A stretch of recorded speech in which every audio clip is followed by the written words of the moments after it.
കിടന്ന് ബഹളം ഉണ്ടാക്കണത്? അച്ഛൻ കിടന്ന് ഉറങ്ങണ കണ്ടില്ലേ? രാവും പകലും കിടന്ന് കഷ്ടപ്പെട്ട് ജോലി ചെയ്ത് ഒന്ന് റെസ്റ്റ് എടുക്കുക. ബഹളം ഉണ്ടാക്കണോ അവര്? ബഹളം. ഉറങ്ങാനൊന്ന് സമാധാനം കൊടുക്ക്. ഒന്ന് ശബ്ദം കുറച്ച് സംസാരിക്കേട്ടാ. ഒരു ദിവസം സ്കൂളിൽ തുടങ്ങിക്കോളും രണ്ടും കൂടി കലപില്ലാന്ന്. ഉറങ്ങണവര് സമാധാനം കൊടുക്കില്ല എന്ന് വെച്ച് കഴിഞ്ഞാൽ പോത്ത് പോലെ വളർന്നു. എന്നിട്ട് ഒരു ബോധം വെച്ചിട്ടില്ല പിള്ളേർക്ക്. എന്താ ഉണ്ണേട്ട് എണീറ്റിരിക്കണേ? കിടന്നോ? തലവേദനിക്കുന്നല്ലേ പറഞ്ഞത്? നന്നായിട്ട് ഒന്ന് ഉറങ്ങിയാ ശരിയാവും. ഇനി ബഹളം ഉണ്ടാക്കും നിങ്ങൾ ഇവിടെ. ശരിയായിട്ട് തന്നെ ഞാൻ രണ്ടിനെയും പിടിച്ച് പുറത്താക്കും.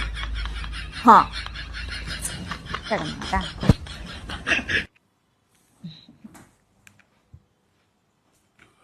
ബഹളം വെക്കണവര് ബഹളം. എന്ത് ബഹളം ഇത്?